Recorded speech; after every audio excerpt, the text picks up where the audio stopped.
विदेशों में बेटा ठीक से देखो, ऊपर वाली दरार में होगा। इंडिया में मैं आई और मुझे मिल गया, तो फिर तू देख। कौन कहता है दर्द सिर्फ मोहब्बत में होता है?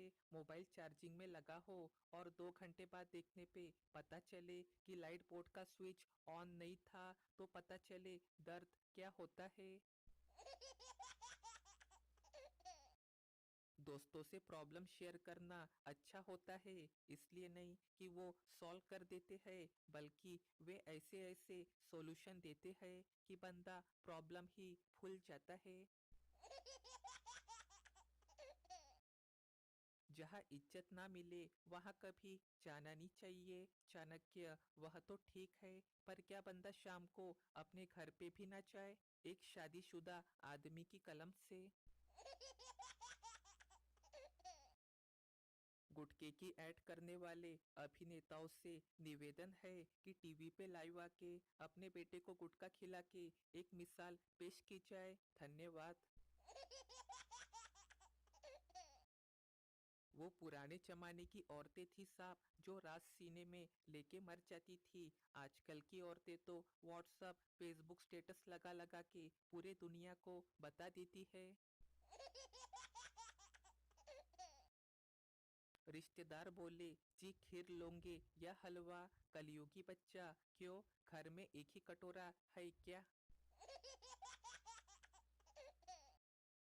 दोस्तों, चुटकुलों के बीच में मजेदार सवाल बताए। 12 रुपए तेरी जेब में, 13 रुपए मेरी जेब में, तो बताओ कितना रुपए हुआ सब मिला के? किसी सुबह सारे काम निपटा के घर गई कामवाली को शाम को उसका घर वाला लेके आया। घर वाला बोला, मेम साहब कल से मेरी घरवाली आपके यहाँ काम करने नहीं आएंगी। मेम साहब ने पूछा, क्यों पगार कम पड़ रही है क्या? तीसरा महीना पूरा होने के बाद पगार बढ़ा दूंगी। कामवाली का पति बोला, मेम साहब बात पगार की नहीं है, हमारी तकलीफ दूसरी है। मेम साहब ने पूछा, क्या तकलीफ है बताओ, 1 मिनट में ठीक कर दूंगी। घर वाले ने कहा, मेम साहब तकलीफ चुटकी बजाते दूर हो जाए ऐसी नहीं है, आप तो दूसरी काम वाली ढूंढ लो अब। मेम साहब तकलीफ बताए बगैर मैं तुम्हें काम नहीं छोड़ने दूंगी, बोलो क्या तकलीफ है? काम वाली का पति बोला, आप पूरा दिन अपने पति को डांटती फटकारती रहती हो, यह सब देख के ये भी सब सीखने लगी है। मेरे में सांप जितनी सहन शक्ति नहीं है, मुझे मेरे घर में और अशांति नहीं चाहिए। मेम साहब एकदम चुप हो गई और सिर पे हाथ रख के सोफे पे बैठ गई। एक सच बात, औलाद न होना इंसान के लिए एक दुख है। औलाद होके कामयाब न होना उससे बड़ा दुख है। औलाद का कामयाब होने के बाद बर्बाद होना सबसे बड़ा दुख है। आजकल चाय की दुकान पे चाय के कप इतने छोटे हो गए हैं कि लगता है वो चाय नहीं पोलियो की बूंद पिला रहे हो। पति ने पत्नी से कहा, तैयार हो जाओ आज खाना बाहर खाने चलते हैं। ऐसा बोल के वो पत्नी को भंडारे में खाना खाने ले गया। भारतीय न्यूज चैनल और बीवियां दोनों एक जैसे होते हैं, जब तक ये एक बात को 10 बार ना बता दे इनको चैन नहीं मिलता। आज के जमाने के बच्चों का time pass mobile video game और टीवी में। हमारे बचपन का टाइम पास कॉपी के कवर पे चढ़े अखबार में हीरो हीरोइन की तस्वीरों में मुझ बनाना। डॉक्टर पप्पू मरीज से, अगर तुम मेरी दवा से ठीक हो गए तो मुझे इनाम में क्या दोगे?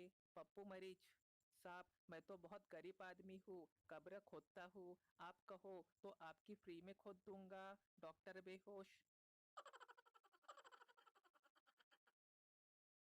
गजब है ये दुनिया, सड़कों पे गाड़ियां ज्यादा नजर आए तो पर्यावरण खतरे में, और कंपनियों से गाड़ी ज्यादा ना बिके तो अर्थव्यवस्था खतरे में। हद है।